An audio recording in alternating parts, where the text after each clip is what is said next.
Here's to whiskey kisses, the peaty taste of sin. Greetings, whiskey folk, and welcome back to Drinking Out Loud, where we are on to day 12 of our advent calendar, which means this must be December 12th. All right. We're doing a North Star. North Star is an independent bottler that I've had some really good experiences with. We've not seen them available here at the Strath or in BC at all, I don't think. But we're trying to change that. I'm in active talks with one of the owners of North Star right now to try and bring them into BC. Because I think they'd fit in really well here. I've had some absolutely excellent whiskies from these guys. Special shout out to their blended Campbellton, which was gifted to me by a friend here in Victoria who picked it up in Calgary. And yeah, just some really, really good whiskies coming out from them. So when I saw this, I was instantly intrigued. We've had a few pretty decent Auchrosks through the SMWS, but I've not had that many. So I was really intrigued to see what they're like from a different independent bottler, because I don't know that I've had any outside of the SMWS. It rings a bell that we may have had a Hunter Lang or maybe a Douglas Lang years ago, but certainly few and far between if I have had one outside of the SMWS. So yeah, exciting to try this. This was distilled in March 2006. It is, of course, non-chill filtered, natural colour. There's a little write-up. Auchroisk Distillery, a Speyside treasure since 1974, creates single malts of silky texture and vibrant fruitiness. North Star Whisky, an independent bottler with a knack for selecting rare gems. Their bottlings of Auchroisk capture a marvellous interplay of orchard sweetness and soft spice, showcasing the distillery's distinctive character with flair. This is from the Speyside region. It's a single malt Scotch whisky, aged for 14 years from March 2006. It is from a refill hogshead, but it was finished in an Oloroso sherry cask.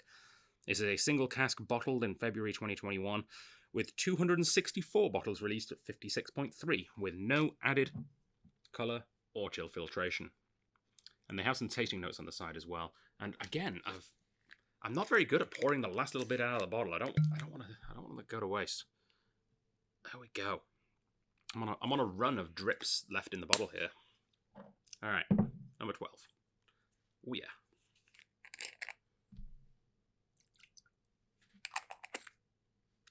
And if you're watching at home and thinking, wow, the people having this advent calendar got really small pours. No, I sectioned mine out so I can have some here and some at home. Everyone got an ounce or thereabouts. I'm not a robot. I didn't get it perfect. Oh, yeah, that's much deeper and darker and more sherry cask influence on the nose than it looks like it should. That looks very just bourbon cask, no...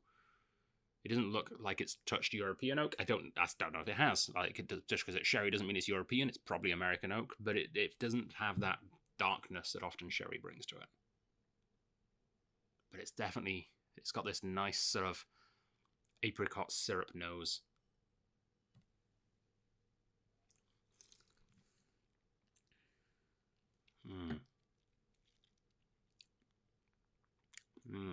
That is...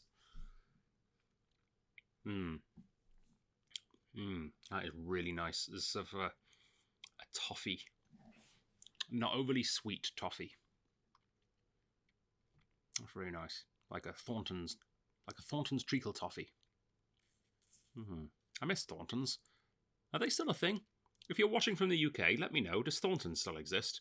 We used to have little Thornton shops in the little shopping centres, or malls as we call them here in Canada.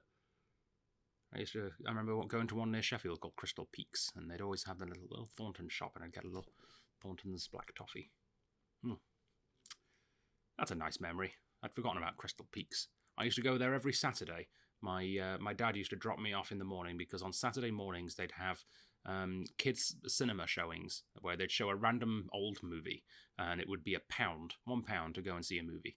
So my dad used to drop me off. I'd go upstairs to the Super Drug, which is like a English version of like a Shoppers Drug Mart, or I don't know what an American equivalent of Shoppers Drug Mart is. A drugstore. I'd get a bag of toffee popcorn and take it, sneak it into the cinema, and watch a movie for £1 every Saturday. Oh man, I haven't thought about that in years. Thanks, Whisky. That's a lovely memory to bring back. I'm even getting the toffee popcorn now. That's wild.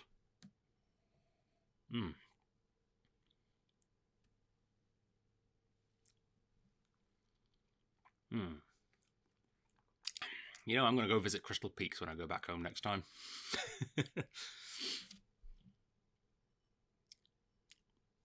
Oh, it's very nice.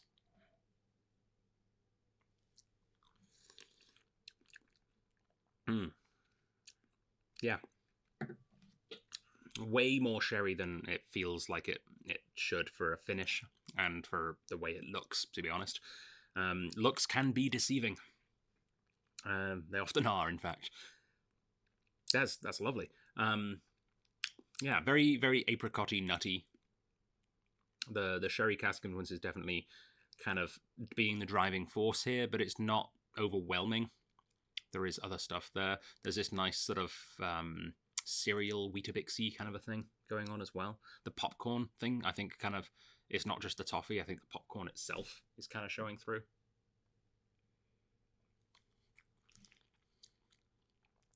Yeah, definitely. What was that brand? Butterkist. Butterkist toffee popcorn. Absolutely getting Butterkist toffee popcorn. Lovely. Well, that was day 12. We're almost halfway there, and I'm getting very excited for Christmas. I hope you are as well. Let's meet back here again, same place, same time tomorrow for whiskey number 13. Cheers. See you there. Find your way home. Go